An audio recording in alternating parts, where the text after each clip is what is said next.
night, everybody.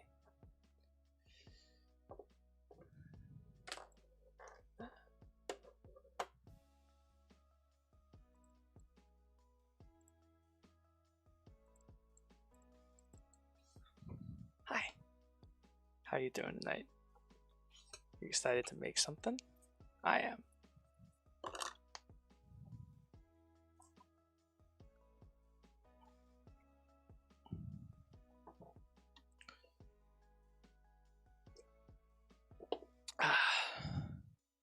Hey, Pie Master Shadow, how you guys doing? I hope you're having a really great night.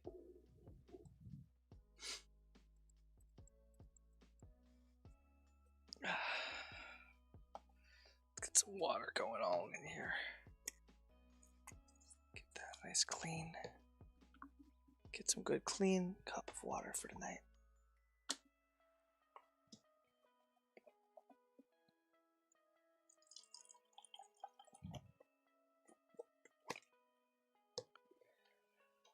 Alrighty.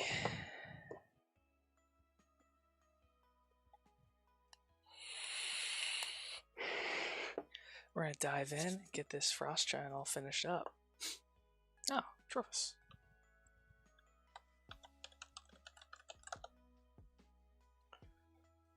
Alrighty.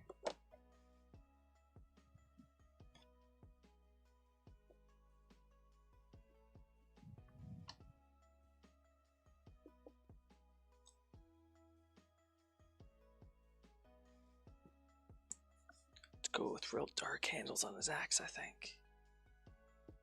We're gonna do that with a I can put my browns in here, yeah. Nice oak brown as a base. And we'll move on from there.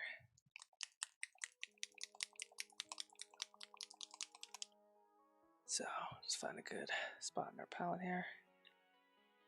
And we'll get to it.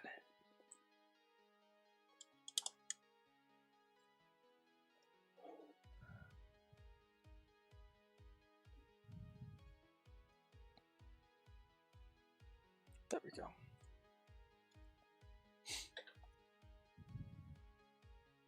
You can see I did a little bit of the ice and stuff for the frost base. It's actually, you can't really tell, but that's actually a two-part epoxy down there. The light should hit it. Yeah.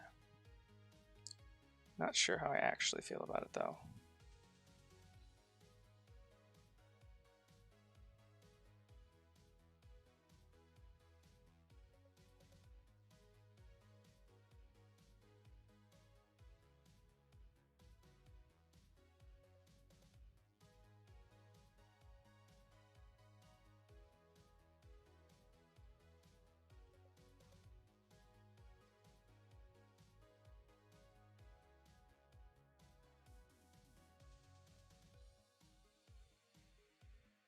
Oh, Pie Master.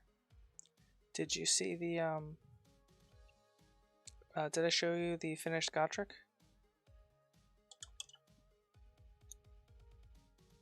I don't remember if I sent you a picture of it or not.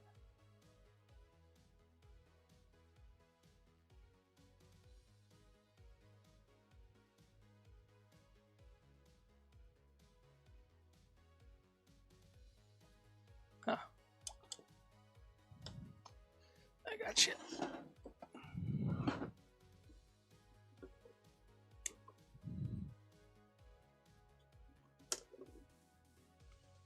Ta-da.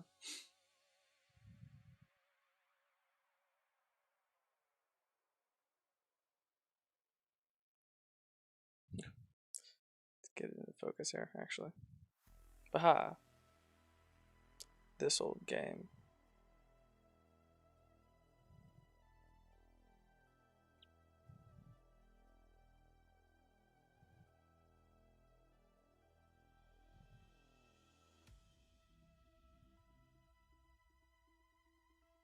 Still needs a matte varnish. Should get rid of some of the glossiness like in the pants, but yeah, thank you. I'm glad you like it.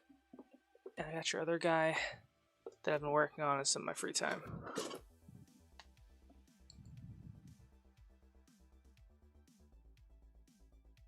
Alrighty. Let's go ahead and grab this side of the axe now.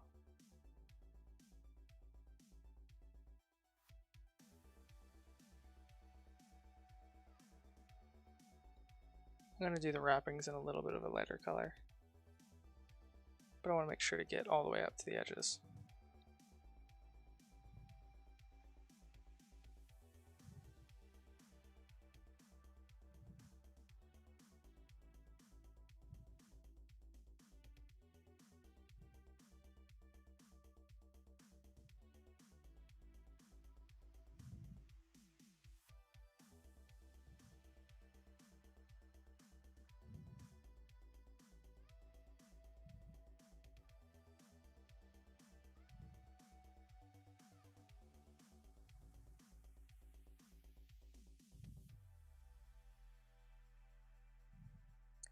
This is the Frost Giant from our Dungeons and Dragons miniature painting series.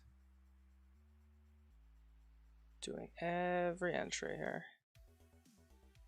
The monster manual. A to Z.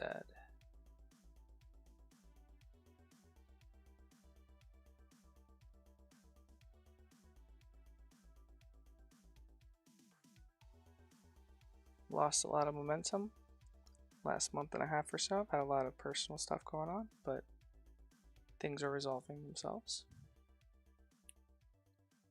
Polka shop is one word, my man.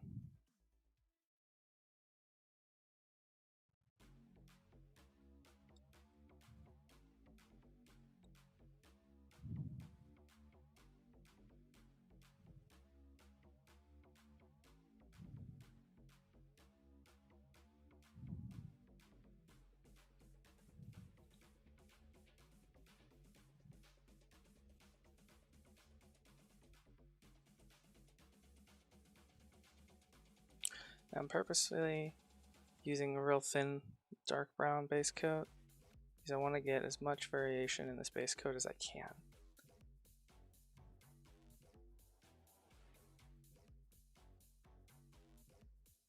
I want a little bit of that white to show through.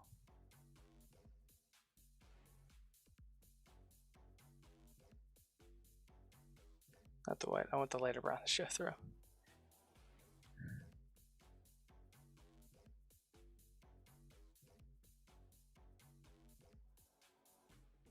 Except for our old soft spots like that. Just gonna brace our hand here.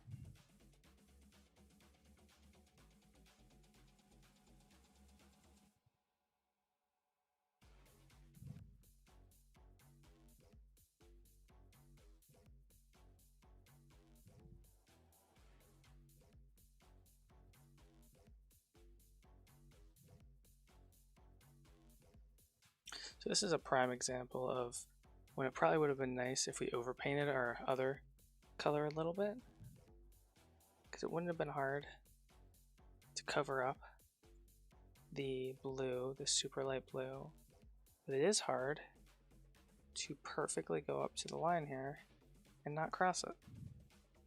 So when I talk a little bit about overpainting, you guys hear me use that phrase a lot. That's exactly why. If you're smart about it, it can actually really help you. Because a tiny bit of blue in a gap, in a seam like that. Here, let me see if I can accidentally do this wrong. No one's ever going to notice. Let me see if I can get this in focus. Oh.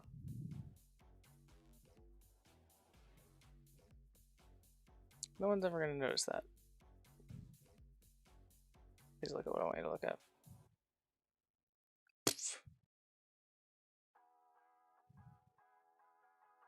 Actually, let's bring it a realistic distance away. There you go. It's not until you get real close that you'll never notice it. And even then, it's still hand painted.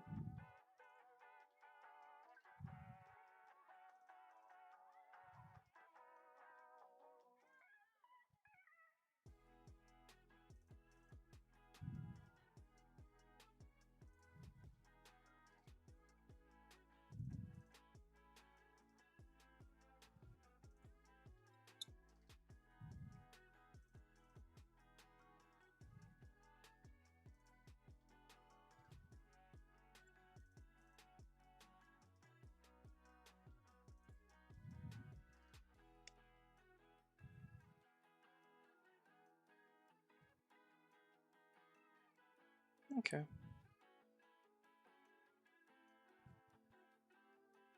Good deal. There's something fancy at the bottom. Oh, and you're John, if you're still here. Okay. Here's the other guy. Obviously, I'm still working on it, but I wanted to make sure that he matched your other aeronautical units that I made for you. That's the beginning of the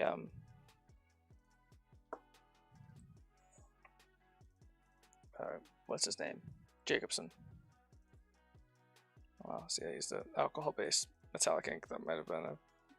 It's really reflective. There we go.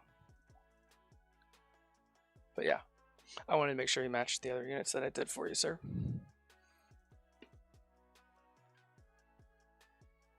How do you kill a headless dwarf? I don't know.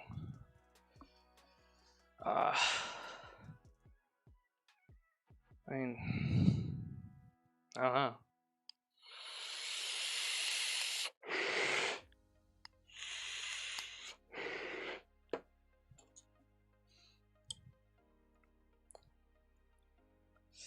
Today is the first day in about a week that I've been able to talk without blood or tears. So I'm so happy to be painting tonight. Yeah, chronic pain, it kicks your ass. It kicks your ass. I think everyone that's watching right now probably knows what I go through.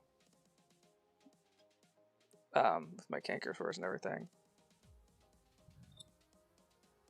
I was talking to one of my buddies. Let's see, are we on? Yeah. About it. He was like, wait, you just get those canker sores? I'm like, yeah, but I get them really, really bad. And they last for like several weeks. And then they grow and then they spread. Like right now I have 6 or 7 of them. And he was like, what the hell? And I was like, well, yeah. It's kind of been like that since I was like 14 years old. No, younger. I was like 8 or 9 when I first started getting them. And it goes to show you, there's a point to this. What I said to him was, I mean, to me, it's weird that you don't just have a tremendous amount of pain for several weeks every couple months. And like, it just remembering that everything's just a little bit relative. So important. Ah, see, that's what I was afraid of. I got a little drop of brown there on the hand. We'll fix that in a sec. Ugh, I hate when that happens. Let's see, I love big models. Don't get me wrong. I cannot lie. I love big models, but when it comes to these really finicky details, ooh, I love big models. I hate humanoid big models. Because with monsters and creatures, there's always something extra special going on, so you don't notice the tiny little details. Like a dragon, you have the wings and the maw, the scales, all that kind of crazy stuff. So you don't notice if, the teeth don't quite have a clean line at on the gum line. But this frost giant, that little speck of brown on his hand, which is perfectly blocked by the camera, that'll bother me for all time.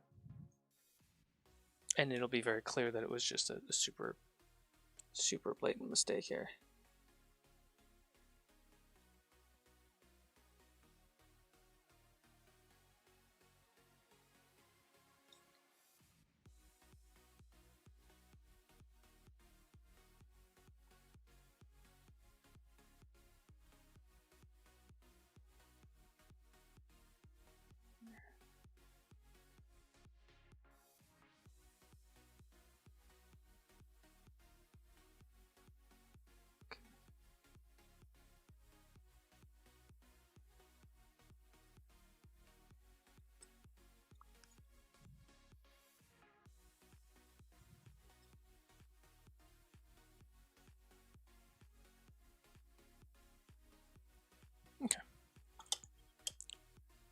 grab just a little bit of this Fenrisian, or not this Fenrisian, this Ice Wolf Gray. I love big models, I cannot lie. Thank you, John. And thank you so very much for joining, sir. Let's grab this little bit of this white. I'm just going to use this white. Add just a little bit of extra little detail and whiteness on some of this here.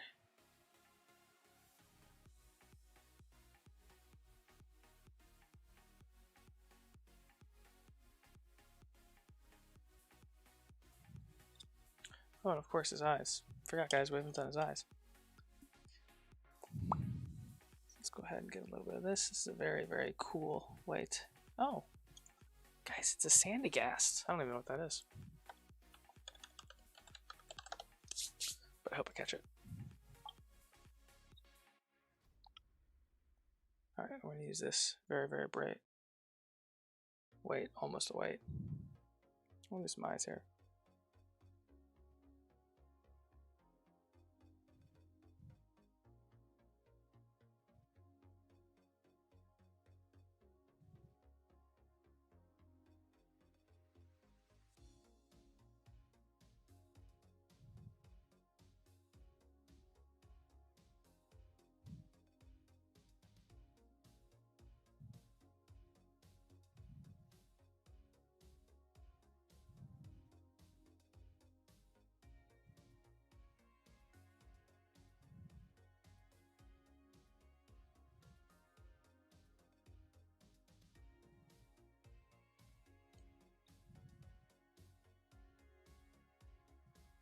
There we go. Let's also go ahead and do the inside of the mouth here as well.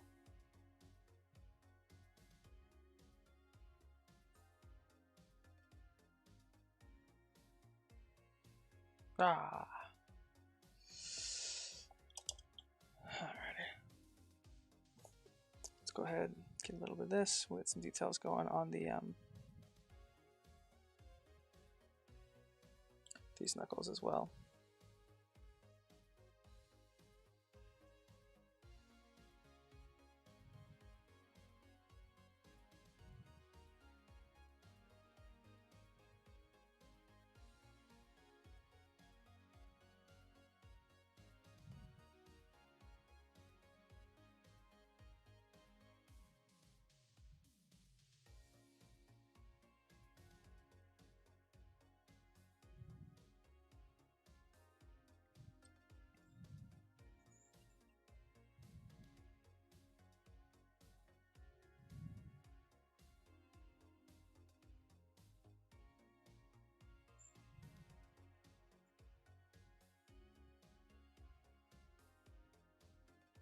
Okay. Oh, okay.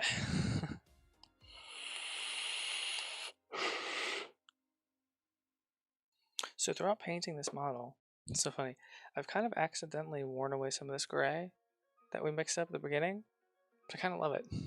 I was thinking to myself the other day when I picked it up, I was like, oh, I gotta repaint that. But no, I really like it. Okay. Alright, let's grab a little bit of Magos Purple.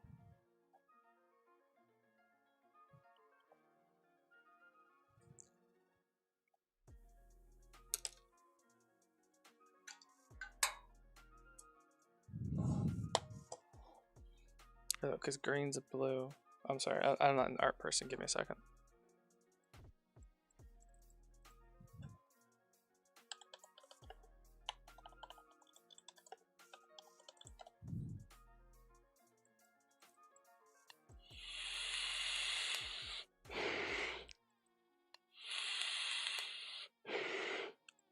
Yeah. Just trying to figure out what color I wanted to do this. Based off of something I'd done before and I'd liked.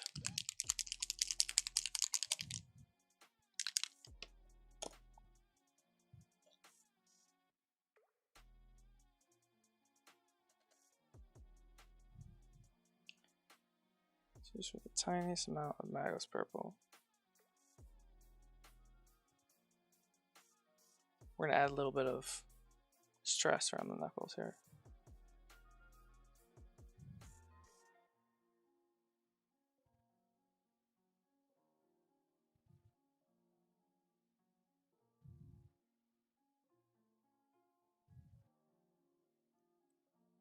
And down the back of the hand, like he's squeezing this axe.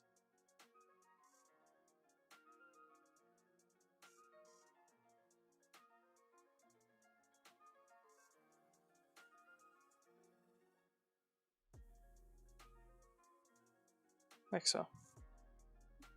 Like so? Yeah, you can kind of see that a little bit.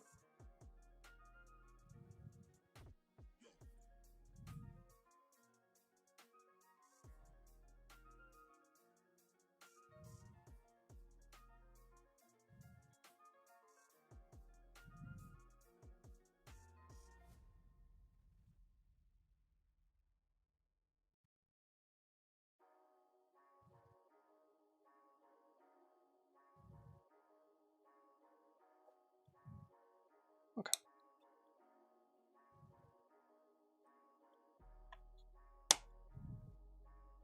Let's go ahead and we're gonna grab a little bit of Dragonoff Nightshade. Actually, that's gonna be a little bit dark, but I want it to be dark, don't I?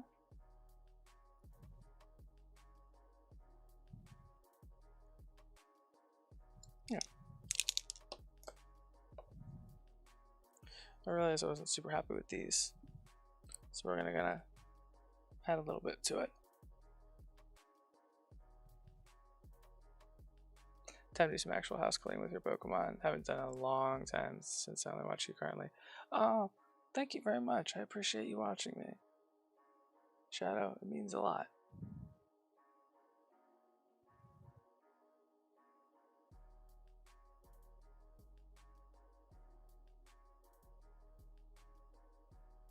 You've been busy with a bunch of stuff?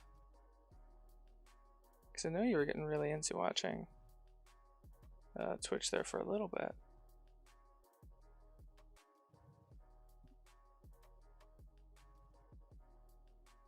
There we go. Now it's a little bit more defined, you see?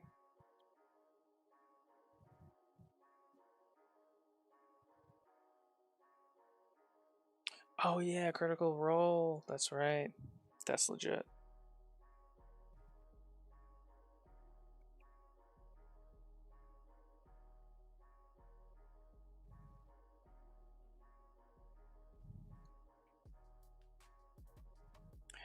And art, yeah, you've been doing some art? You gotta send it to me.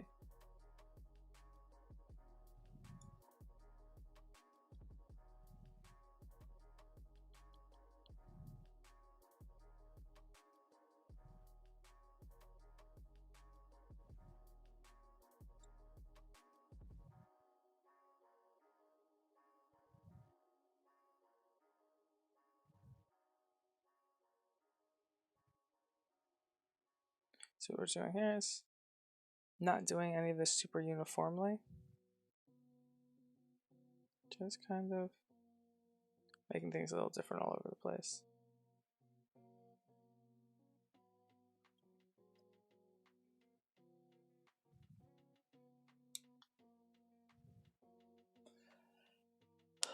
A Gibble, nice.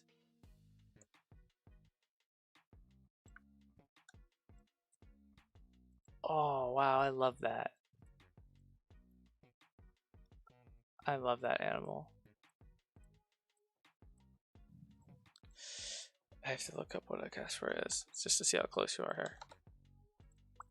Yeah, I like that.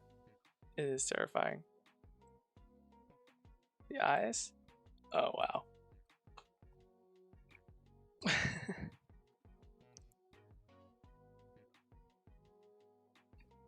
That is pretty terrifying.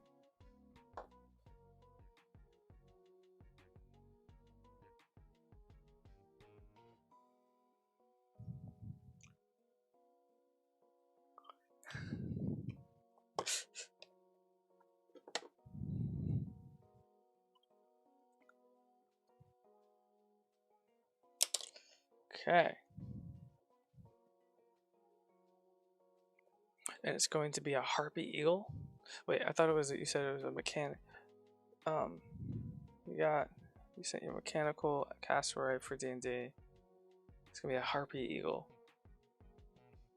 It's like a crossbreed between a harpy. I thought a harpy was a crossbreed of a bird and a person. I'm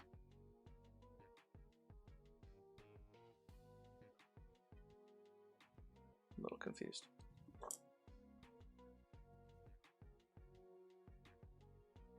Oh, harpy eagle. One animal. Okay. Okay. I see. Oh, I see. It's a little zealous on that. We're gonna bring us back just a little bit. Okay. Okay. All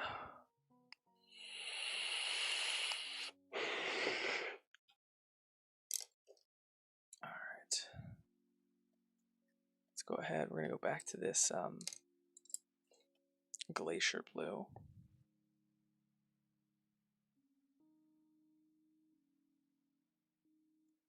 Alright, do I have anything else I might want to use instead?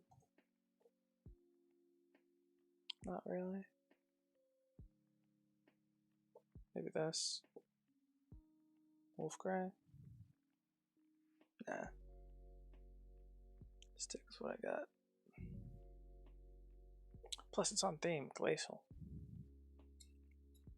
And we're gonna go ahead and we're gonna bring out a little bit of the detail here on this guy. This thing, you know. Just with a little bit of an edge highlight. Focusing on corners. Doesn't need to be real precise. We're not doing that heavy metal style painting. We're just making sure that everybody knows. Oops, we can't be that messy though. That everybody knows there's multiple layers going on here.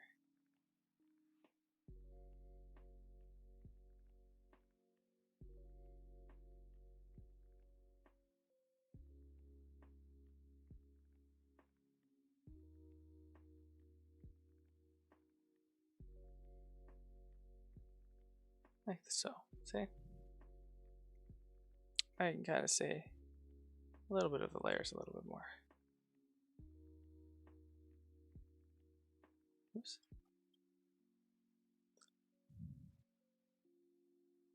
This is very, very thin paint. So if we make a mistake, won't be the end of the world. We can wipe it away.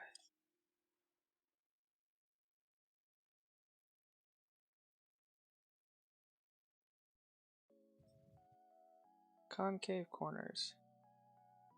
Definitely one of my bigger nemesis.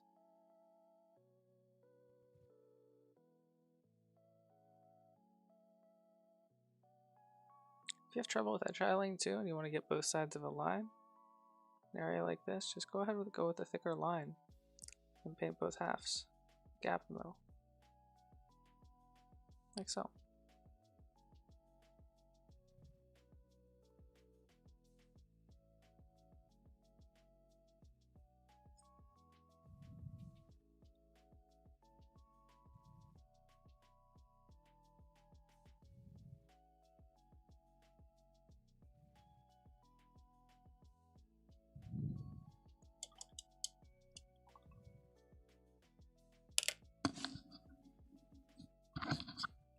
Now we're focusing on the top, and we're not going to do the bottom, but we'll do just the top section of these as well.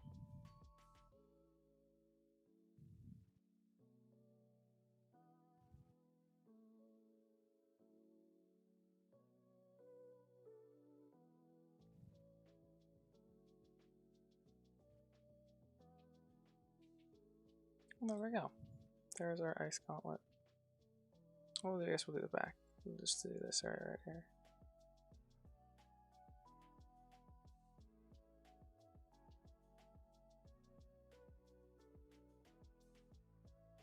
Yeah, I like that. Because we're trying to sell a glow effect. There's a lot that actually goes into it, especially when you scale it down this small.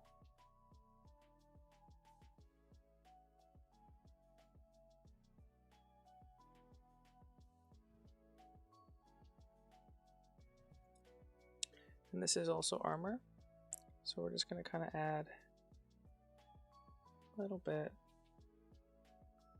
just of noise. You don't have to do a full non-metallic metal spiel all over the thing, but just kind of adding a little bit of those very, very tiny vertical lines will sell the whole look a little bit. And then kind of highlight this area right here where that little scratch is. And there, we're going to pay much more attention to the front one because the back one is is way in the back. So we're going to look at this one too, but we're going to kind of do this one a little bit faster and a little bit dirtier here. I think I'm actually out of pigmented paint. Yeah. All the nice little details in the armor. Yes. Yes, yes, yes. There's so much you can do. And I mean, I'm not actually going very, very far with the armor. You can go a lot farther, especially if you're looking at something that's like a natural texture, like leather or fur or something like that.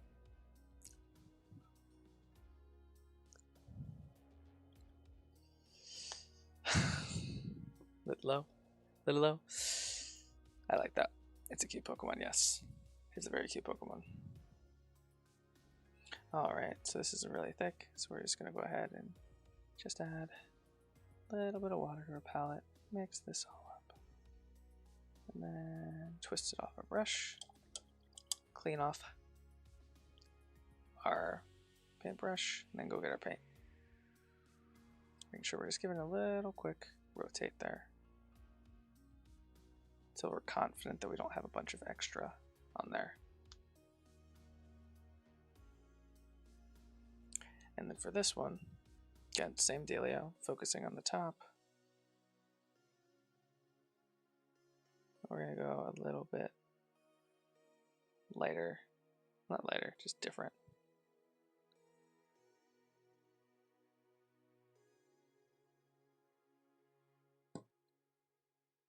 Because our goal is that this isn't really where people ever look at our model. That's the idea. Hey, shout out, you caught it. That's awesome.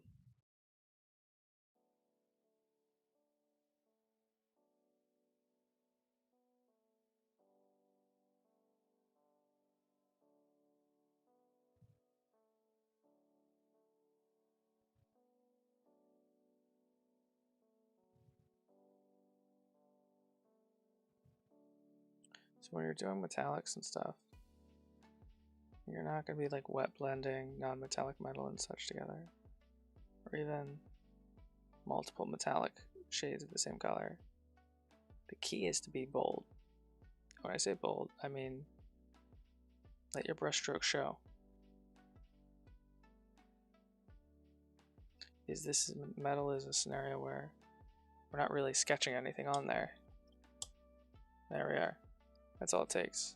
And then in that little convex section, it's perfectly fine. We're going to leave it like so. And then just kind of accentuate our brightest points here.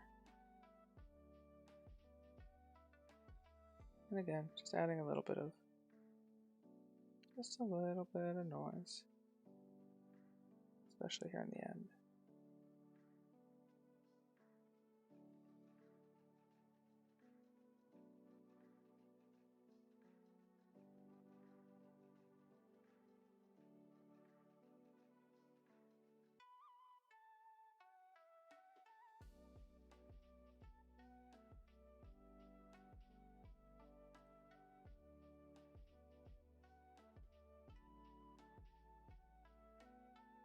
There we go.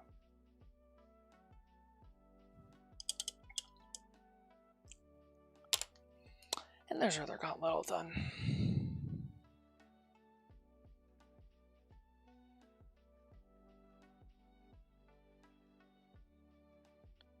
Kind of fits into our frosty theme. I switched back to my old desk chair because it squeaks a lot less. It's a lot less comfortable, but it squeaks a lot less. Very happy about that decision. The last thing to do is the little bands here and the bases, and then we'll have base coats down. So I think what we're going to do is we'll start with the metallic on these. And for this, I mean, it's an oldie, but it is still a goodie. We're gonna go probably plate mail, unless I have a fun metallic that I want to try out here. I don't think I do. Ooh, actually, maybe I do. We could go with the weapons bronze and really darken it down. I think we'll do that.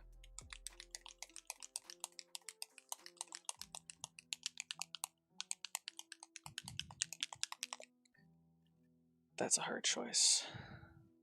Yeah, I mean, I used this chair for years, and the other one it's nice and new. It's from my father-in-law. It's absolutely a great chair. But oh wow, that needs cleaned out. It squeaks like no one's business. Oh jeez. Look at all that. God, so messy. So messy, weapon bronze. What are you doing? And then notice that the cap was a little bit hard to get off, and the reason why is because of how messy that tip ends up getting. Look at that. Just absolutely full of paint. So I'm just gonna... I can clean this out. You can clean these out better, and I might later if this doesn't do it, but just for the sake of right now. There you go. Gets a bunch of that out of there.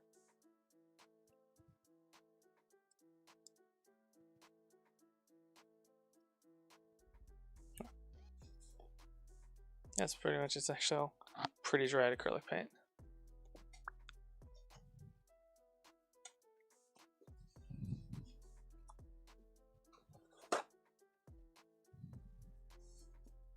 Wow.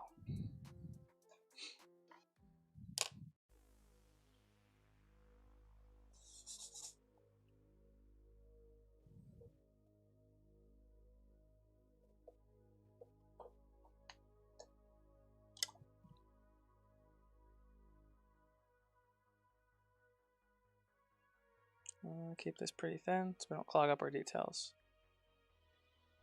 And now we're just going to go into here and get all of our little bits and bobs in here.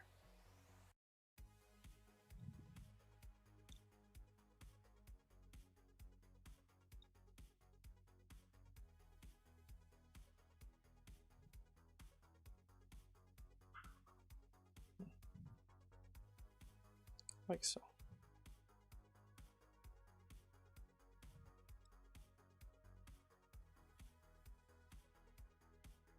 Bring it all the way down to the base, to the hilt.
One of the benefits of this chair not having arms is I can actually get a little bit closer to the camera when we're doing some of this stuff.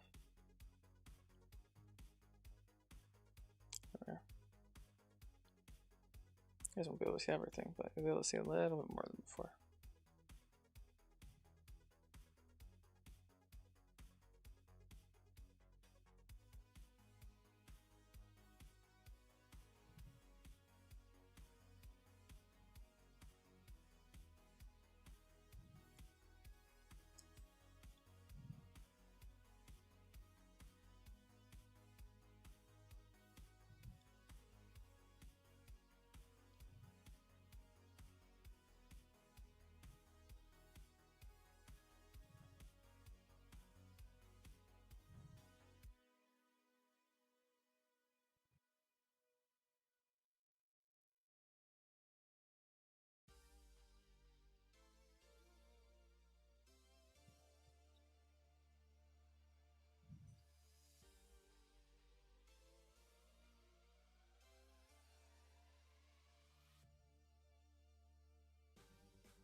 Okay.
There we go.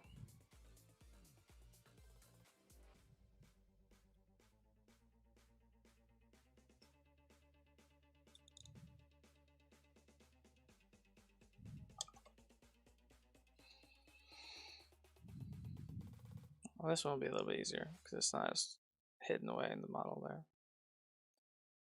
We're just gonna go ahead with the bronze weapon.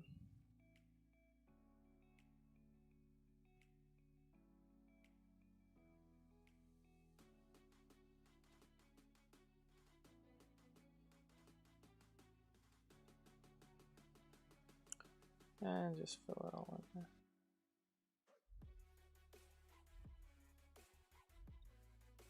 I love metallic paints. It's the mica flakes in there. Reflect the light that hits them.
I am excited that it's Friday, frankly. I'm very excited for this Friday. Tomorrow I'm gonna work, and then I'm gonna play with the puppy. Puppy is doing absolutely great. He's getting bigger every day. He is an incredibly good boy, honestly. Better behaved than almost any other adult dog that people have trained that I've ever met. Such a good and quiet pup. Ooh.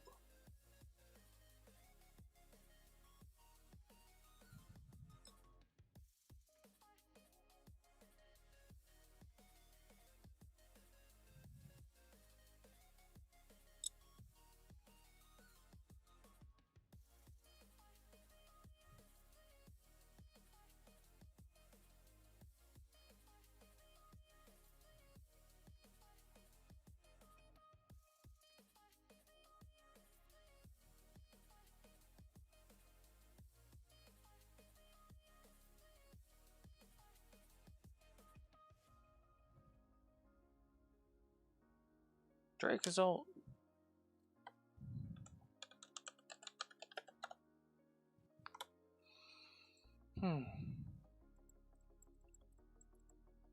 So I think I might have caught that one.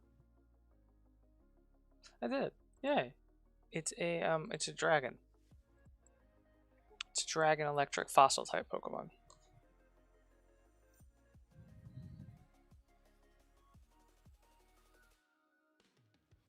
Oh.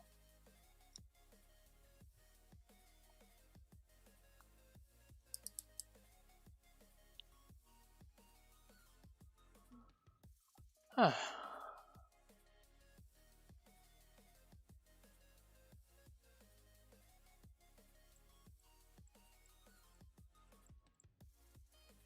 Oh.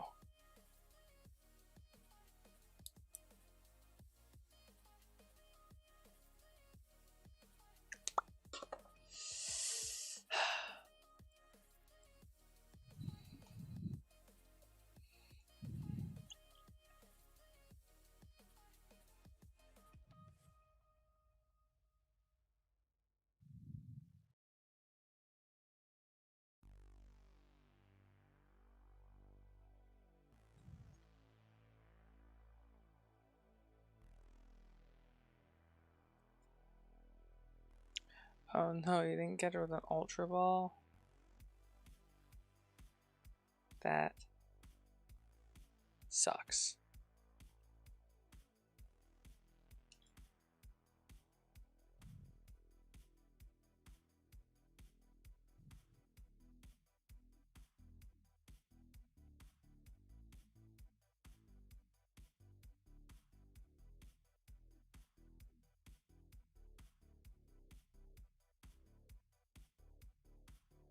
Okay.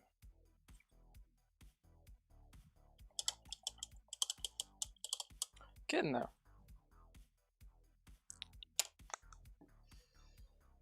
Alright, I'll turn my light off. Now we're going to darken up the that really bright bronze just a little bit. We're going to do that actually with the blue, just to kind of continue to tie in our blue vibe that we have going. So we're going to go back to the Drakenhof Nightshade. And I'm really going to shake it up well this time because I see it's settling a little bit at the bottom.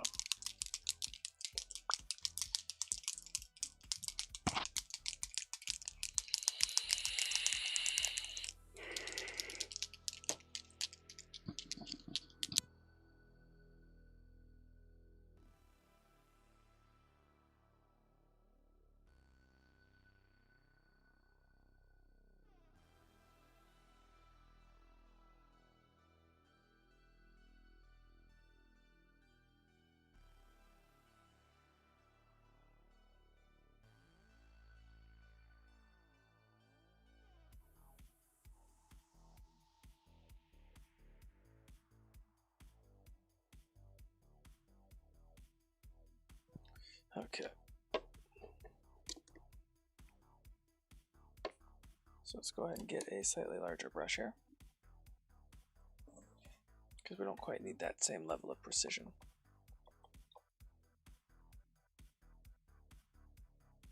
And this is again one of the giant multi-pack of just like, I think it was actually called classroom set of brushes I got at Michael's. Honestly amazing. You get like 6 of actually I got it right here.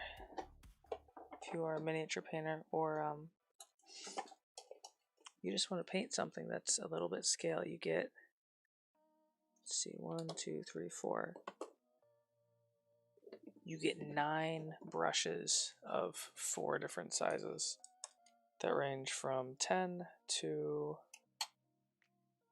let's see here, 12. 10, 12. Not 10 to 12. What's the smaller ones called?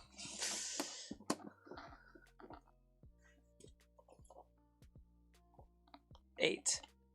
You get 8, 10, 12, and 14. So, one a little bit smaller than this and bigger than this. You have these nice beautiful tips on them, nice thick bodies. And they're like, I picked it up for 10 Let's see, what is it? $10 normally? No, $18 normally. And then I got it when it was 50% off.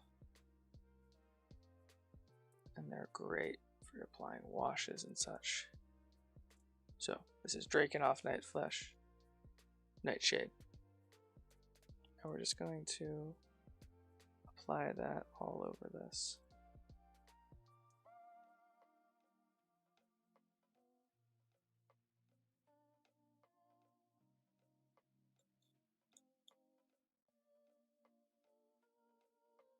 We want it to blend in with the gold, so normally I would wait for this to dry completely, but I really want it to all become all muddied and mucked up together.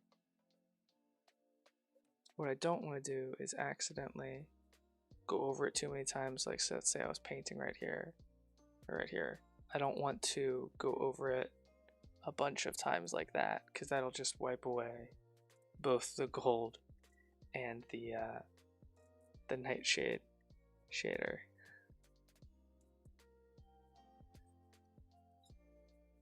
Okay, get down there and there. And this as well. And the Drakenhof clearly has a little bit of green, so you get a little bit of that nice copper green as well, which is really cool. Okay. And there we go. It will obviously dry and become a lot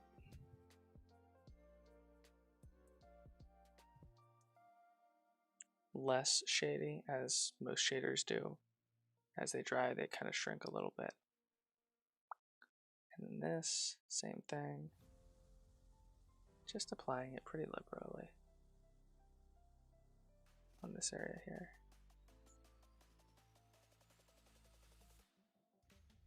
A little bit more in the back.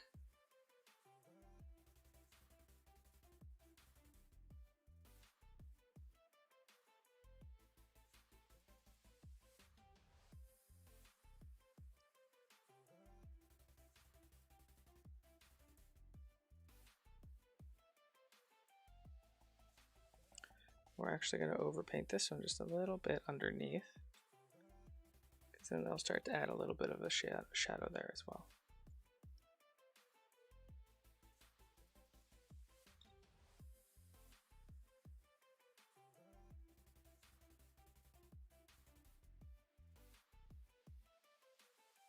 Okay. Now you may be concerned because we can't really see that very well, but there is a next step. Don't you worry. Ricky's got you. Ricky's got you. Alright, same thing here. Gonna go ahead and then just all the way around.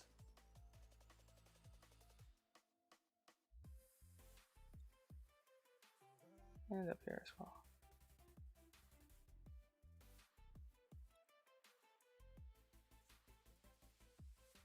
A little bit less on the top side. And a little bit heavier on the bottom here. As you can see, we want to go in a lighter area. Definitely make sure that we're doing a dragging motion. But when we're in an area that we want to be a little bit darker with the shader, we're more dabbing, dotting it on there. Don't dab while painting miniatures. You will make a fucking mess. Alright, so again, front side. More brush strokes just to kind of get the shader to do its thing. Maybe kind of poke it a little bit into all the tiny little recesses.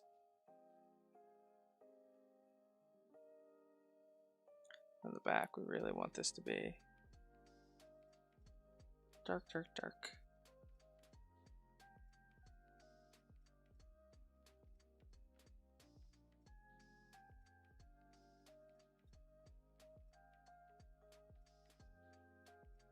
Oops.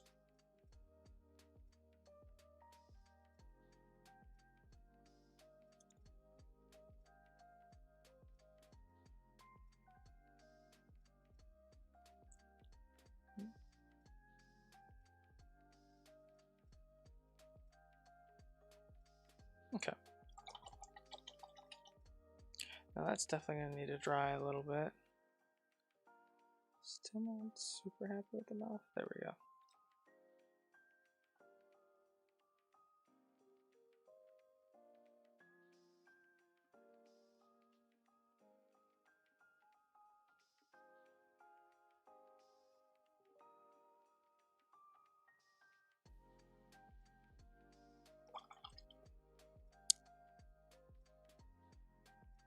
Good deal.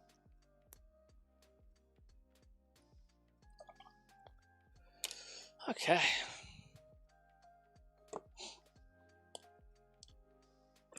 We're getting there, guys. We're getting there, guys and girls. So that definitely needs to dry before we do the next step. The next step is to kind of go back through and we're going to highlight with a 50-50 mix of the weapons bronze with some polished gold. Now from there, if we were doing a different kind of gold or metallic gold, we would then go a step further and get more gold, less weapon bronze, and then eventually like gold and a little bit of white. But just the one highlight is probably enough for us on this, on the handle thingies of the weapons, the hilts.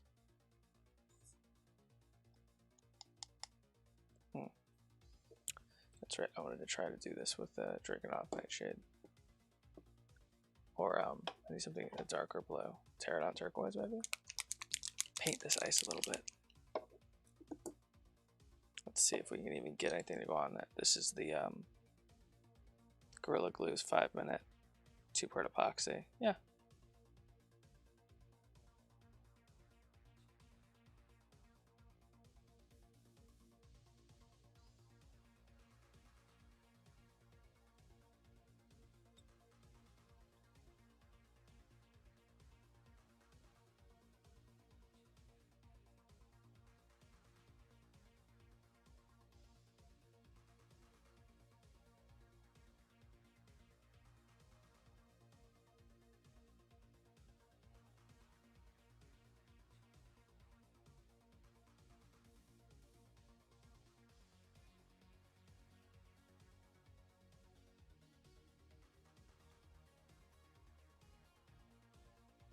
We're just painting right over that resin.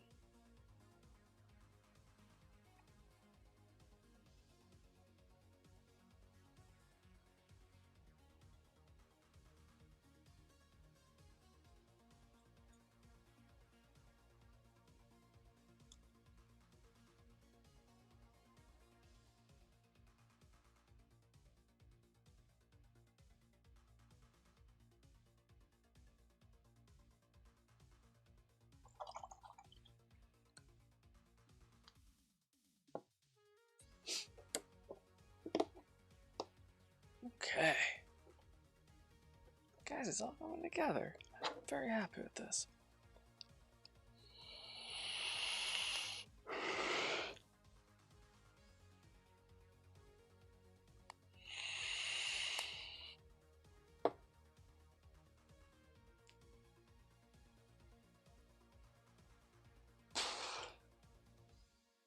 Oops.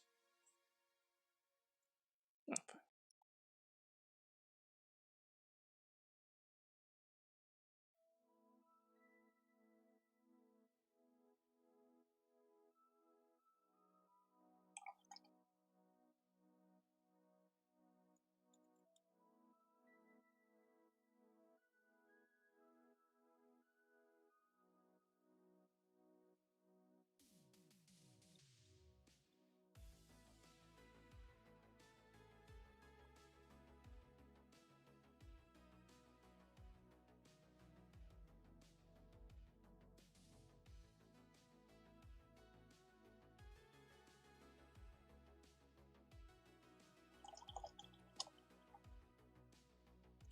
Yay.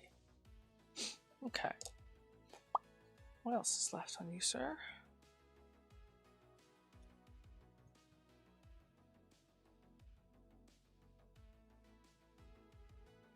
Oh, Dreadmaw. I like Dreadmaw.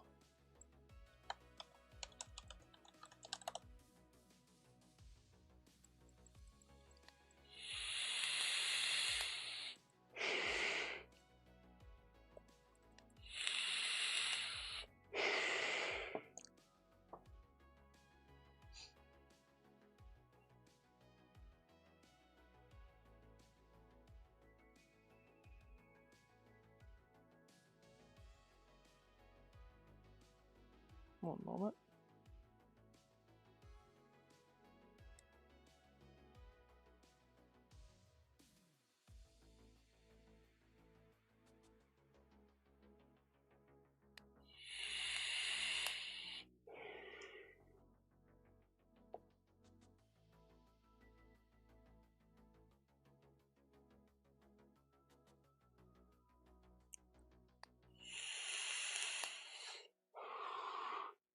Oh, Shadow, how many channel points you got?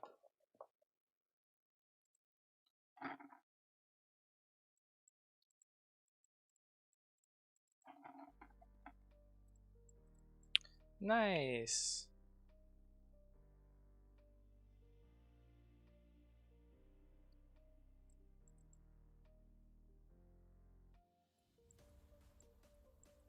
No one caught the Dreadmaw. No.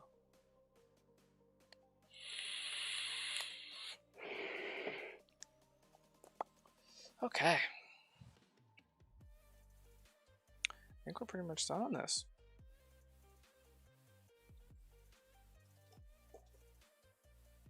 See, I want a bunch of control on this paint, so let's go ahead and get this mixed up here. I'm gonna grab our polished gold. We're gonna throw a little bit of it down here on the palette.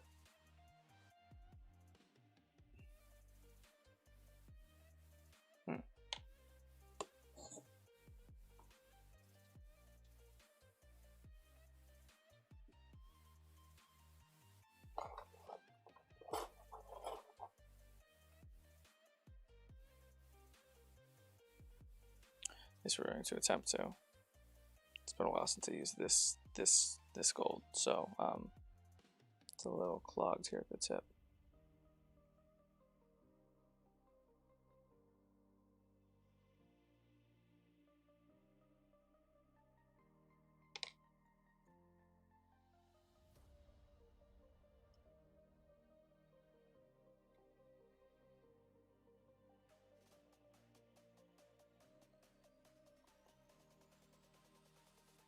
Oh, paperclip, Ricky, though. Just use a paperclip for this. I'm over here like, why isn't it working? Oh wow, that is really... There it goes. Okay, wow. Oh wow. There will be some pressure. And we'll go ahead and we'll get that out.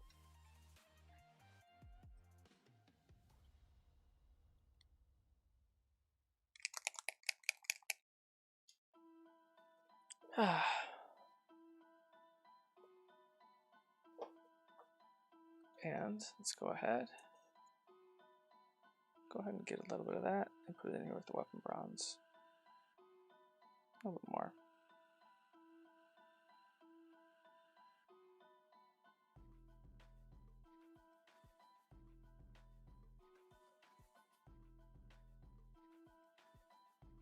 And we don't want to lose the blue completely. So we're going to grab a little bit of our metallic blue from the other day. Get that in there.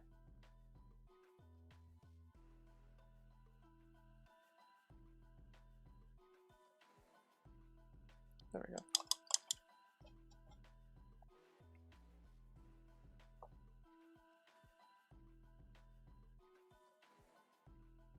A little bit more blue. Yeah.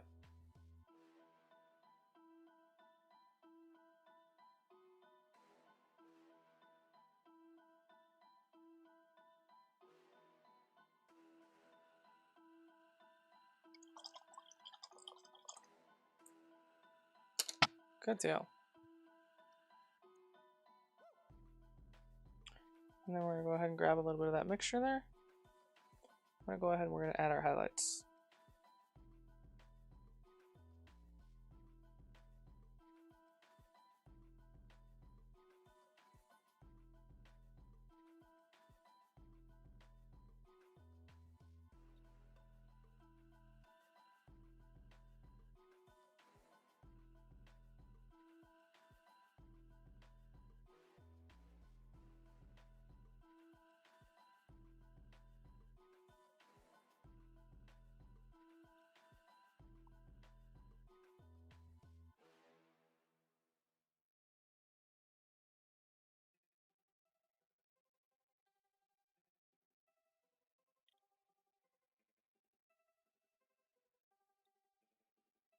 Our attempt is to bring out a little bit of this detail that we covered up.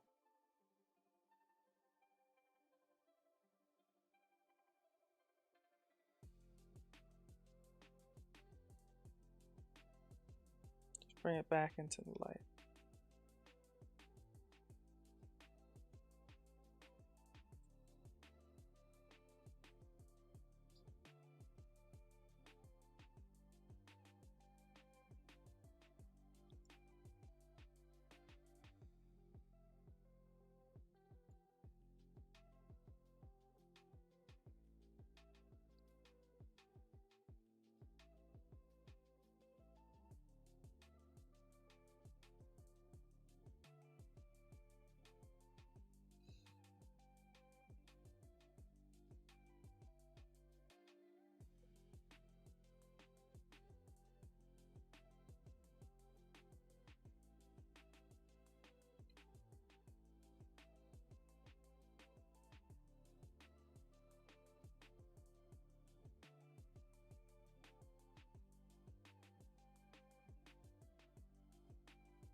With the metallic blue in there, it ties in well with the undercoat that we darkened with a blue shader. Again, it all kind of ties into the frost theme.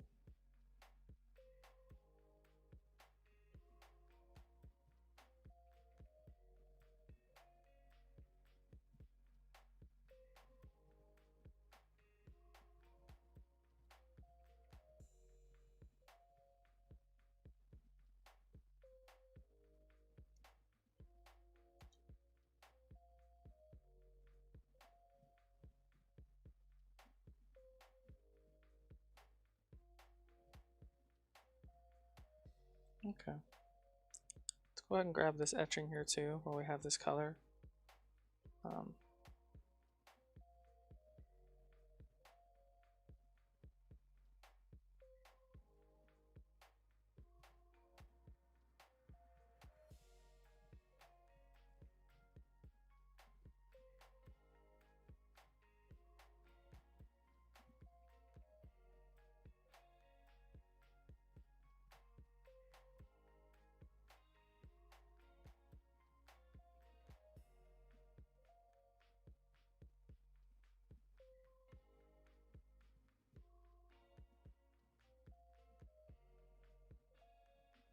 Okay.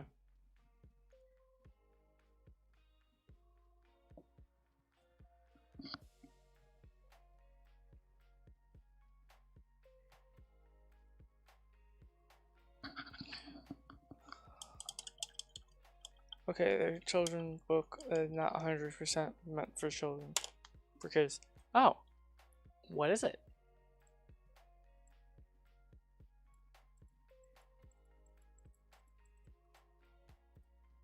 Because there's a lot of those.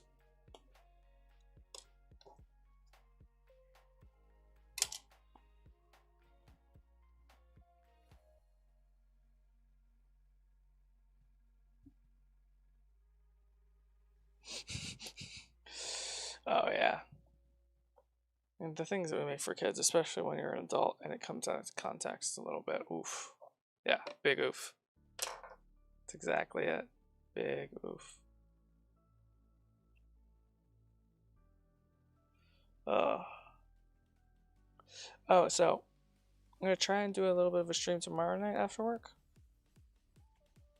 But I'm also going to attempt to do one Saturday earlier in the afternoon, everybody. Hopefully things work out and I'm able to do that. Is my tea cooled off enough for me to drink it yet? Yes, it is. For once. Nice, yes. I always try and drink my tea too early. Or you were probably saying nice about the streaming and stuff, yeah. We're getting there. We are getting there again. Tuesdays are no longer an option. Just because I take the puppy on that night. And take care of him that night. Because my wife works in the office on Wednesdays and Thursdays. Yes, Shadow, you are always the first person I remind. I understand why a lot of Twitch streamers that you wouldn't think need a Discord have one. It's a nice place to let all of your individual supporters and like friends and family that watch you and like loyal like regular viewers, it's a good way to like let all of them know without having to copy and paste the message to like 15 different people in different places, and then also set up like your encoder, your screens, your cameras, your game, all that stuff. I get it. Okay. And there is the let's see if we can get that in here on the camera. That's the beginnings of the ice that we have there. Pretty happy with that. But now it's time to move on and do a little bit more of that base. But I think for the most part, the giant himself is pretty done. Okay, I don't think I need this anymore. So I'm gonna go ahead and put, again, most thoughtful thing I think anyone did for me in 2021 was give me this for free. Greg, thank you. If you watch these still, thank you. Had a rough go of it, and your kindness has gotten me through a lot here. Just a small reminder that people are nice. Okay, let's get some snow. What kind of snow I want to do? I'll start with something super basic, like the ground texture snow by Vallejo. It has issues. It's not powderized. It's definitely got, you can see all the granules of the acrylic medium used to create it, but it's really great for kind of smoothing it out and getting a good solid base going on it. And then we move on to something a little bit more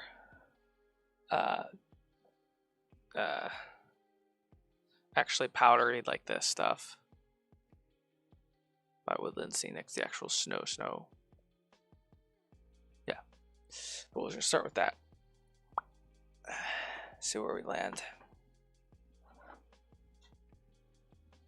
So let's go ahead and grab a nice little basing brush here. It's a shit brush. So fun fact, I want to quit vaping because I successfully quitted smoking, so I want to quit vaping, and so I've gotten myself down to the 3% nicotine, as opposed to, I don't remember what it was before. It was a lot higher than 3. I don't remember where it was. COVID was happening, and I was just smoking a lot at the house. So was my wife, and so working on that. But now I end up just wanting to vape a lot more. So I've been trying to cut down the nicotine first, and then I will deal with the. It's usually the last thing people normally deal with is something to do with the oral and something in your hand all the time. The oral fixation and the hand fixation is that's probably gonna be the hardest part, because the nicotine actually surprisingly wasn't that big of a deal.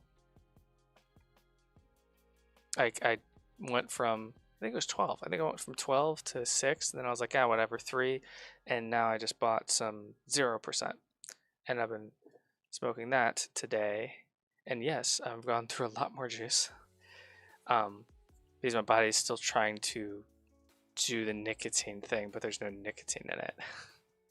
So, kudos to people that quit smoking actual cigarettes just without any step downs. Oh my god, you guys are awesome.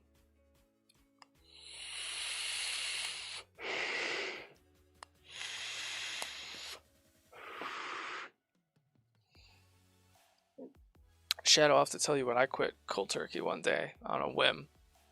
And yeah, but cigarettes is tough because nothing insane or hardcore. It's a day-to-day accepted thing. So there's never an incentive to quit doing it cold turkey, except for, you know, your own personal choice and decisions.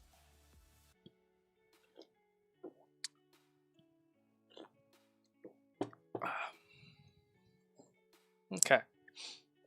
So we're gonna do Shadow's favorite thing, which is the base here. And Shadow, I didn't forget. I'm gonna do some mock-ups and buy some of those little laser cut wood discs and do some quick tutorials, and I'll send them to you. I don't know if I'll make it an official YouTube video that goes up, but I'll definitely do a thing either on stream or something for you to glue your dinosaurs on. And I'm gonna try and make it as non-hobby related, hobby tool related. They'll probably be just like maybe a texture paste, and that is it. Oh, pregnancy. See, that's great because there's always that huge thing of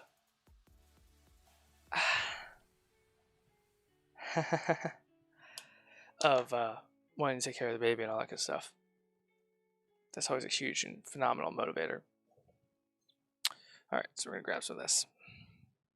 And you can see what I'm talking about when I actually have it out of the container. It definitely... Let's turn this light off. Not up, off. You can see if it focuses here. I really want to show this because this is actually... I realized why I hate this stuff sometimes. You can see all the bumps and stuff in it of the tiny little acrylic beads that go, I don't know if it's beads or what, but that go into it. But we're going to use that just to kind of add a little bit to this base here. Begin the snow effect, if you will. Because this is great for that. And we're just dabbing it on. And we undercoated with a really bright glacier blue, so we don't have to sweat too much if stuff sticks out. And this will rock the camera. Although it won't, because I don't have the little things anymore. The arms of the chair are in my way anymore. So let's go ahead and get all this down, like so. Making sure, since this is a WizKids model, to get that edge as well.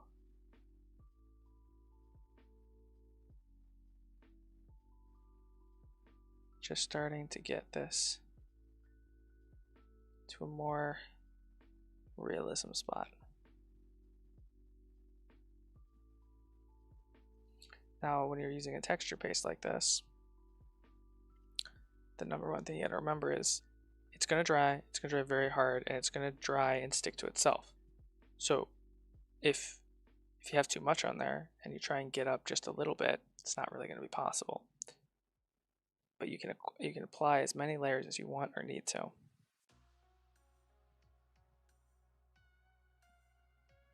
So it's usually best to do less than you think you need.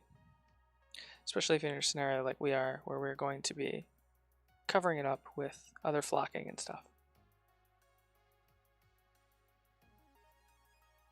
Come on.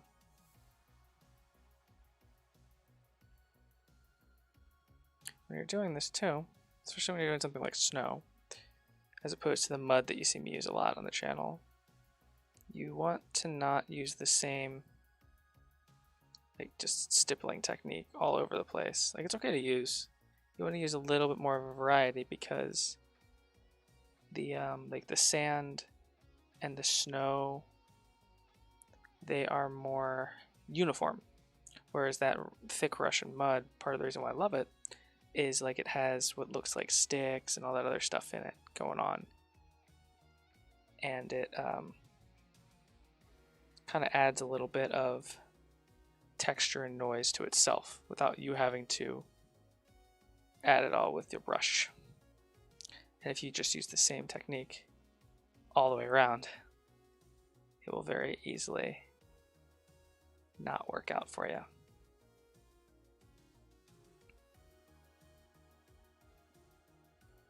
And don't worry, we're going to be adding some snow and stuff to the model itself.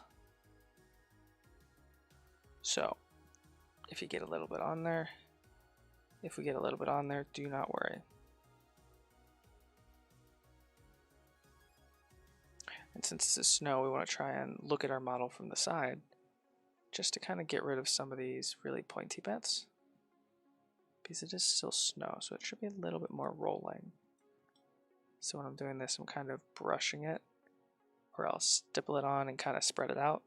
Stick it on there like so, and I'll kind of spread it out a little bit like this, and then go through, kind of smooth things over.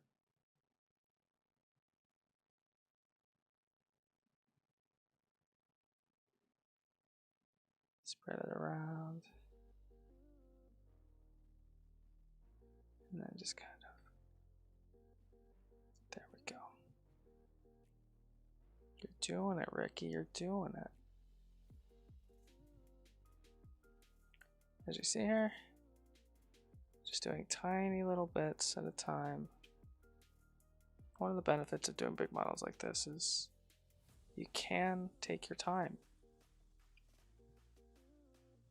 One of the benefits of doing Dungeons and Dragons models as well is, holy shit, Shadow, I'm so excited for your dragon.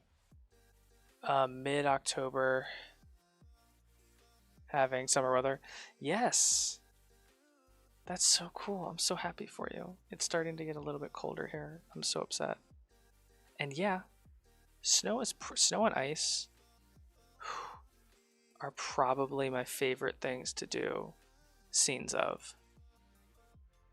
Maybe jungles. I've taken a lot of time to get good at jungles and mud and forest terrain, but oh my god, the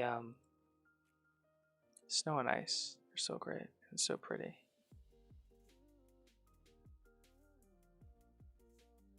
And so you can see I kind of have a little bit of the opposite of what I want here, which is there's nothing around his feet.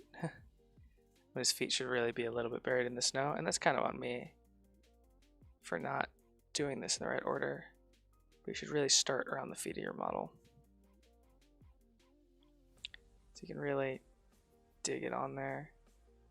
Like his foot has kind of sunk into the snow a little bit. And kind of push this stuff around down into it, and then again going through and smoothing it out.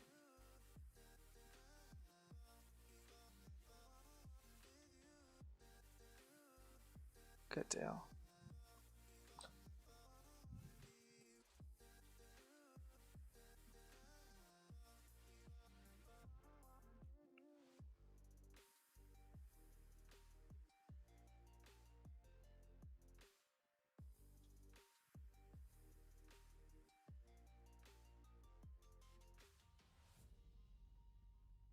It's hard. I guess I could have adjusted the contrast on the, looking over at the camera, it's a little bit hard for you guys to see the difference between where we've put the snow or we haven't, but hopefully the blue shows up a little bit. Actually, no, it shows up pretty well. But you can see why we painted it. We did an undercoating of glacial blue. Because white would have just looked white, but glacial blue has a little bit of that environmental effect here.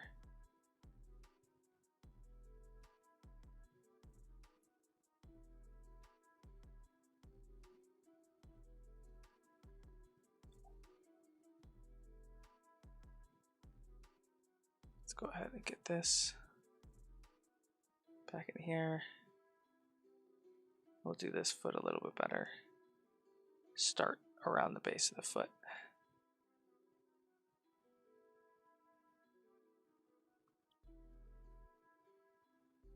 Okay. Like so. And then also get the bottom of the foot.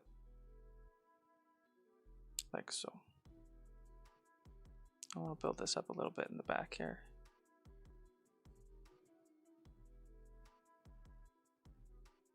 Because this, like all of the WizKids bases, which you guys know I love, I just wish they had more variety. It kind of looked a little bit like just generic earth or ground minus the grass, kind of bumpy. Maybe could have been stone. I like that they make it neutral like that, but too many bumps and curves for me for this snow base that I wanted to make. And this way we get to get rid of some of them.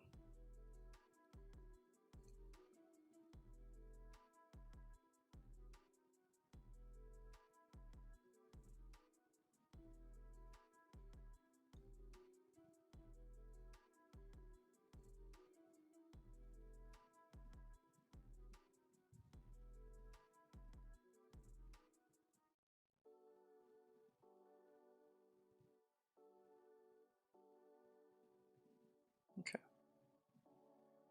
Almost there.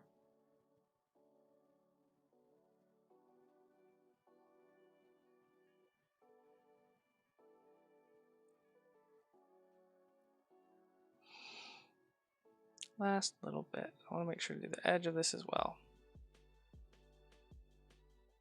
Because it's going on a disc. A black disc, because this will not be getting sold privately. This is going up on Etsy, so I want to make sure people have the appropriate sized base when they play it on D&D. But I refuse to actually do bases and stuff on those flat discs. And if you don't know what I'm talking about, this guy. So there's that generic, could be a lot of different textures. This one's actually very clearly stone. It's one of the newer ones, I guess. It's a little bit, and I don't give them enough credit. But yeah, so there's that, and then it comes on a base, which is this disc. And I like to do the base as solid black. It's kind of cool to have that contrast, and then the actual base itself. So it's not quite as like immersive as, say, something like Yggdrasil, where the whole thing is going to be part of the base, part of the model, and such. But yeah, okay, y'all know what I'm saying. Okay, so I'm gonna grab a little bit of this now, and we're gonna go ahead and extend it out onto the ice here, just a little bit.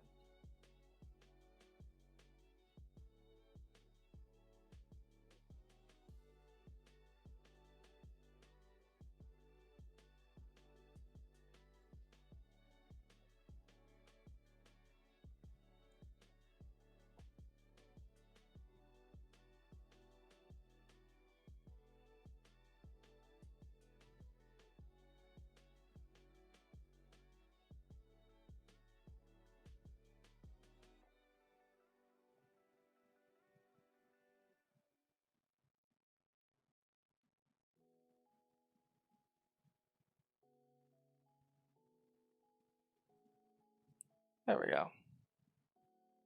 Sparrow, I know that Pokemon. I love that Pokemon.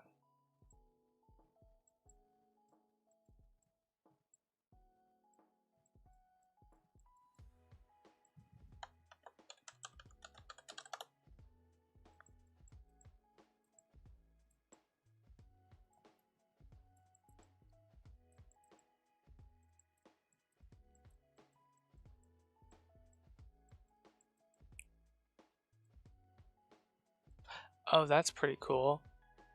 If you attempt 30 catches this week in the Pokemon community game, you get 2 of the Wonder Passes that allows you to instantly Wonder Trade. That's really cool. Oh, nice. I almost have the IV resetter. Okay. Let's go ahead and get our brush nice and clean.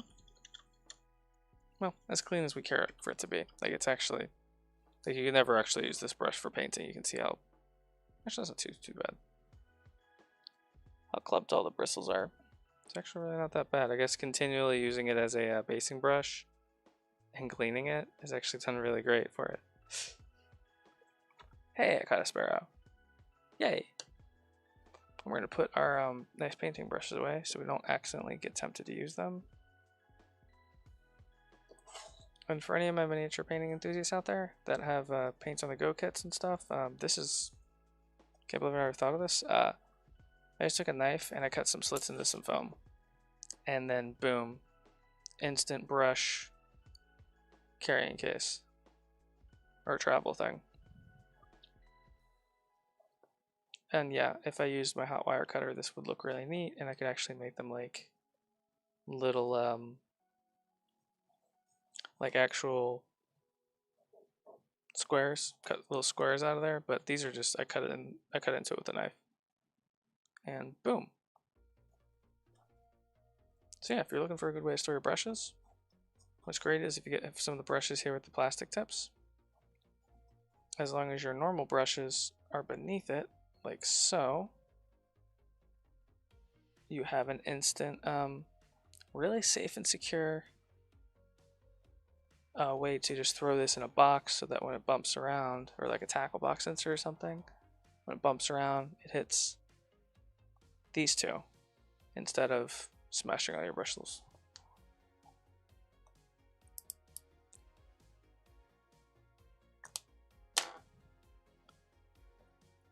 Okay.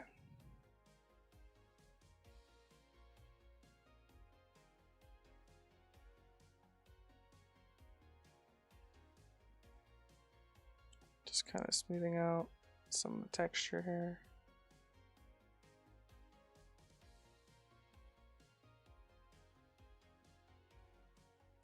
Where it's particularly crazy. All right. And now we're going to go ahead and do the messiest thing you'll probably ever see me do on the channel, which is going to, we're gonna, oh, there's a spider in your room again. I hate that. I remember that was one of the first times, one of the first interactions you had with me on the channel, or like just when we were talking, was the spider that was in your bedroom so you couldn't go to bed. I hear that. And I respect the hell out of it.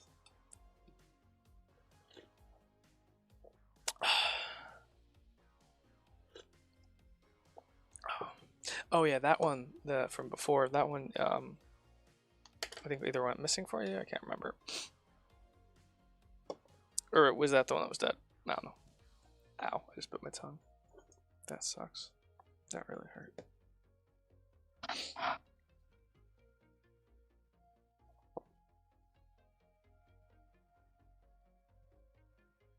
Yeah, the, about yay long is just a giant, and about yay thick is just a giant sore down the side of my tongue. And I bit it. I bit it like a punk. So, Vallejo pigments, or any pigment, definitely did that when you were half asleep and woke up. Ow, that does sound really painful. Ow.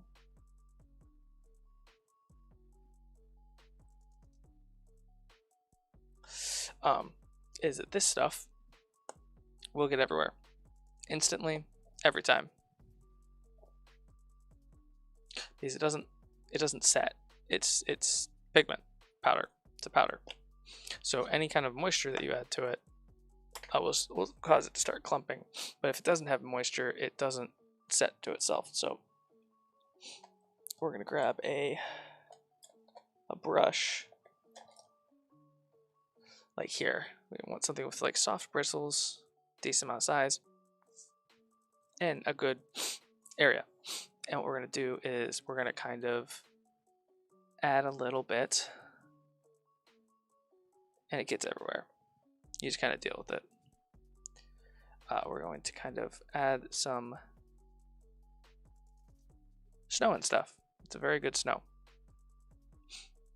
to the actual model itself. What's cool with this is if you add too much or something, you can just wipe it away. So let's go ahead and we're going to start with this feet here. It's a little bit much, so when you see that it's going a little bit heavy, you can kind of dust it off a little bit. And if you really need to, you can grab another brush. Good, soft bristles and stuff. Just kind of wipe it away. That didn't work very well.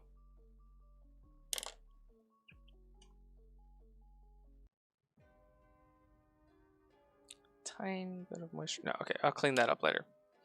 Actually, not bad. That doesn't look half bad. It's kind of exactly the look I was going for. You freak out a little bit because you're like, my model's dirty. But no, it's just frosty.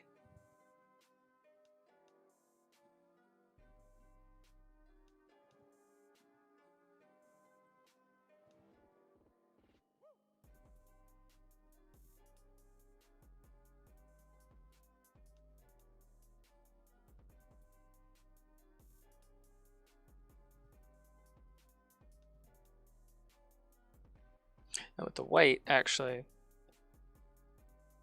it's really great because you can also add like age and stuff to models if you want.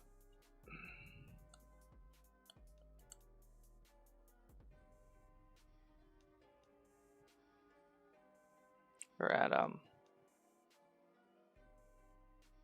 the like weathering and stuff. Because I think a lot of the times when you go looking for this stuff, you'll find it under weathering powders.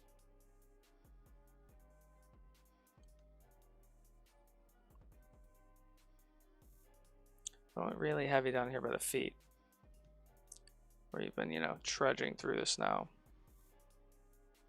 But it doesn't, you're not going to like dry brush your whole model.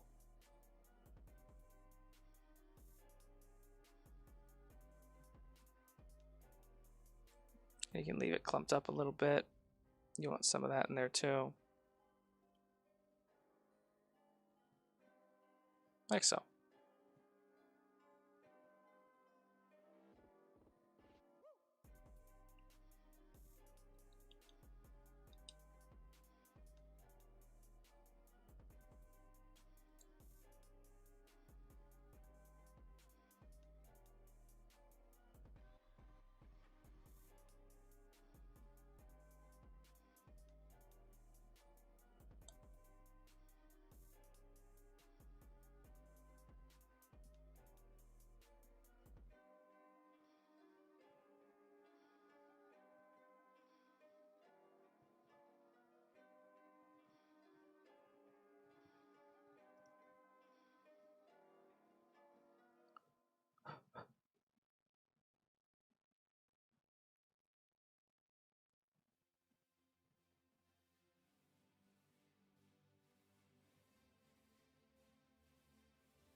You can also kind of do what I'm doing here, which is just kind of tap your brush at your model, leaving it a little bit more clumped up,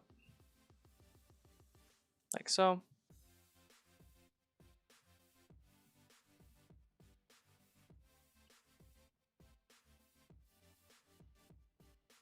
Let's see if we can get this in focus here.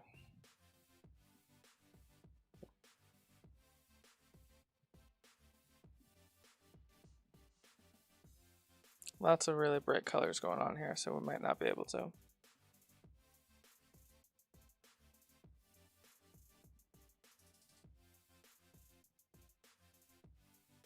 What's cool is if you do want some of the thicker texture and pigment in there, kind of tapping your brush. It's kind of the way to go. Kind of like you're almost, being snow.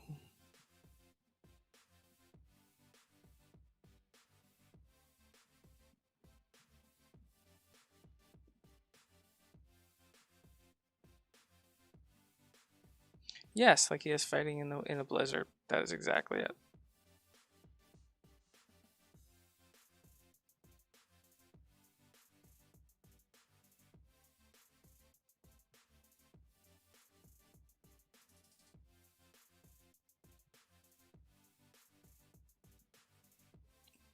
I'll really make sure to get some good frosty bits here in the beard.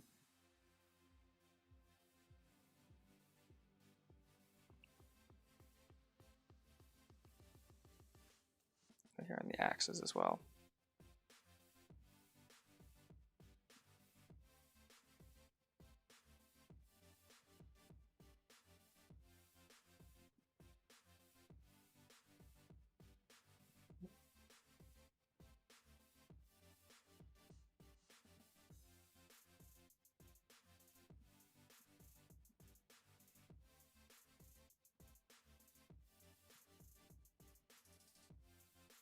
Now it looks like I'm going really heavy with this, and I am.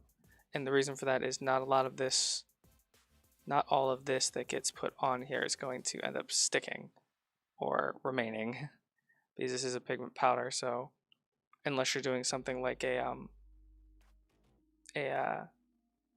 like stairs in a scenery, you're gonna have issues with, especially in a 3D model like this, you're gonna have issues with it sticking and not wanting to on your model. So that's why I tend to like to go a little bit heavier.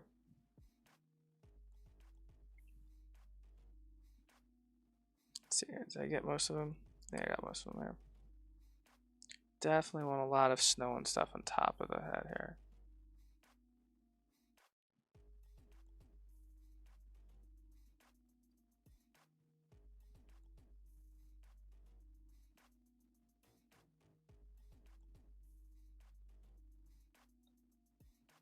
And there we go. Okay.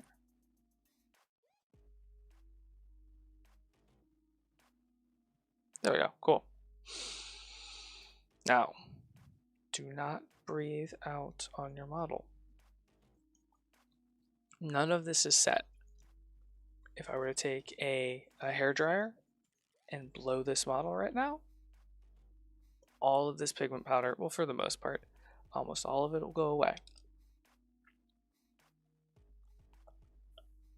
So you have to be a little bit careful.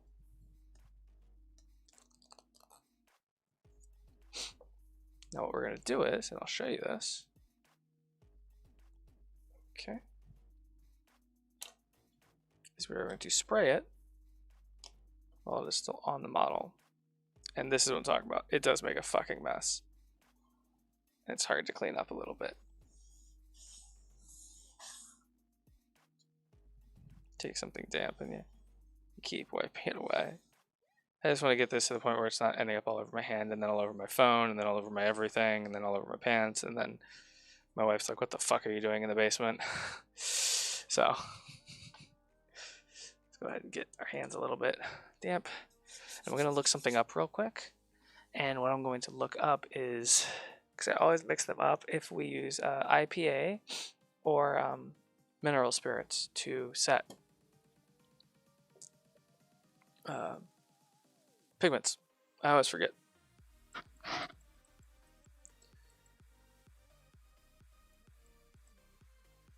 Ooh, Omnite though. I'm going to try and catch that first. Omnite, sorry. That's a fossil Pokemon tonight. I like it.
Okay. The issue too is when you look up something like Vallejo binder, Vallejo sells a binding agent to seal the pigments.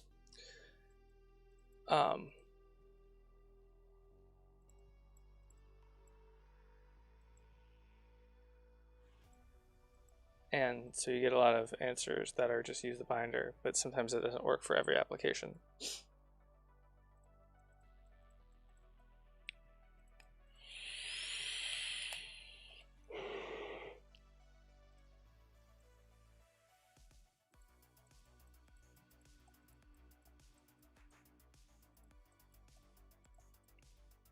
Okay.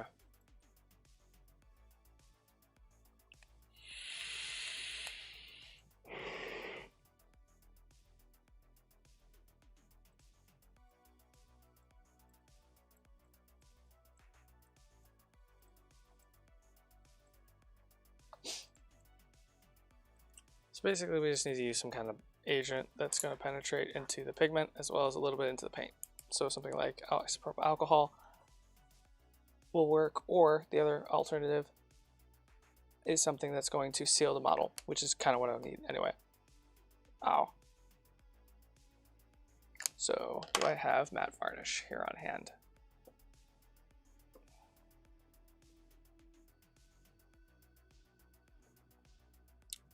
I don't believe that I do. I have metal medium, crackle medium, retarder medium. I do not have. I have artist matte medium. I don't have miniature matte medium, which is what I really want. I need to get a bottle of it. I used it all up. And I don't love myself, so of course I didn't buy a new one yet. Oh, duh. I'll just use the spray can. Alright, I'm going to be right back. I'm going to go seal this up real quick. Yeah, I don't think I have any of that. Just make sure. Flow aid and matte medium. Yeah, so this is exactly kind of what you want for it to like make a matte varnish, and it's just too thick, and I don't feel like thinning it down. And this is the artist grade stuff, so it's not really meant Liquitex. It's not really meant to be thinned down to quite the viscosity that we need to get it through a 0.2 millimeter airbrush or 0.5. Alright, so I'll be right back. Everybody enjoy this commercial break. We'll get this guy sealed up.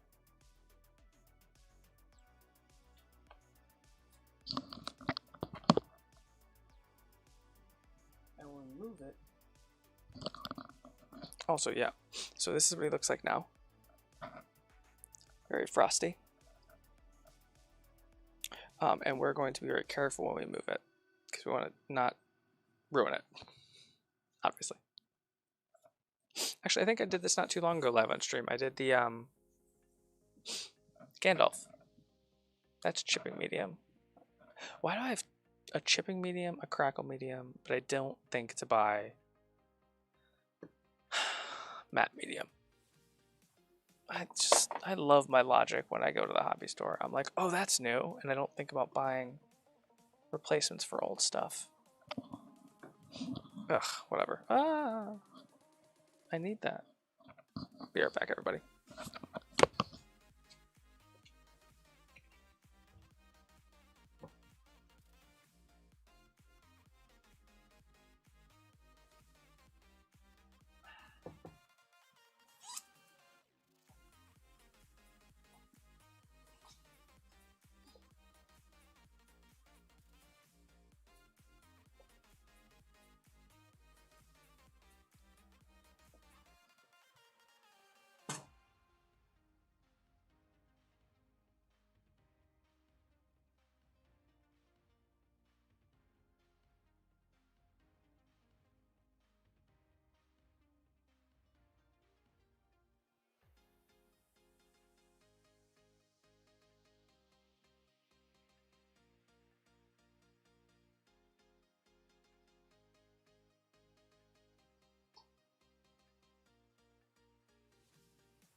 Okay, I am back. What you doing? Oh, I don't have matte medium to spray through an airbrush, so I have to use. So I ended up using the Rust-Oleum matte clear enamel, since it is enamel based. Proper N95 mask, because that shit reeks. It is terrible for your lungs. And I have a little 95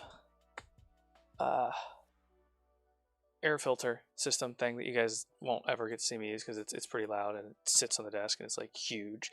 And so that's running, but since I had to stand so far back that the propellant didn't knock all of the pigment off of our guy here, there wasn't any promises that it would all end up in there. And there you go. There we are, all frosty. Still got a decent amount of our snow. And what's cool about this is if you want more, just do it again. If you're having trouble getting it to stick, you can always put down your binding agent like a matte medium or just some isopropyl alcohol in the spots that you want and then kind of flick it on there. And until things start to settle and we do a final varnish on him, whenever you touch this model, you'll get a little bit on your fingers. It's just the way it's going to be. See, I have a finger that's absolutely covered in it, like right there. Yeah, you're always just going to get a little bit of it up until everything settles. But yeah. Go ahead and angle him so everybody can see him.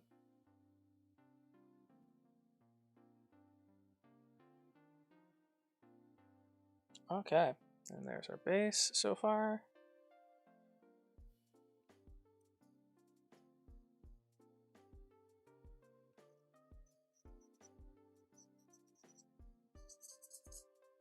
All right.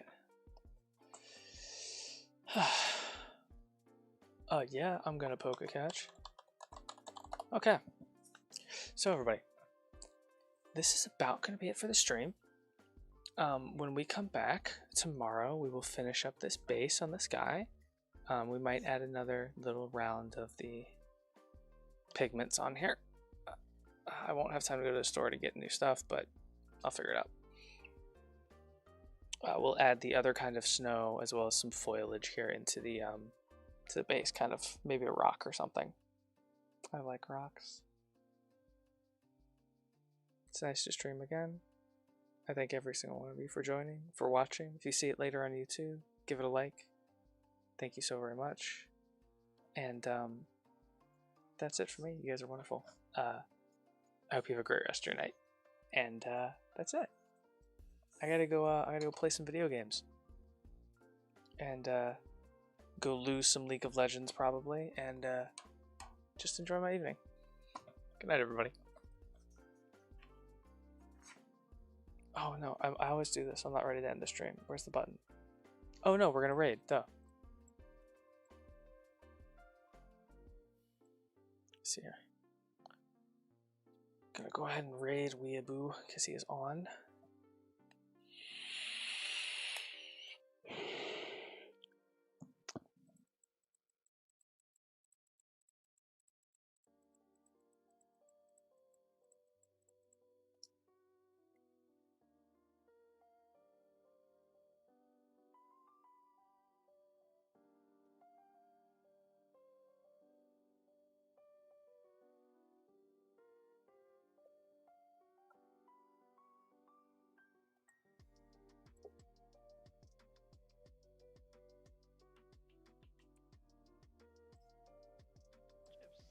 They're alright. I don't know what it is. Harvest cheddar is the best one.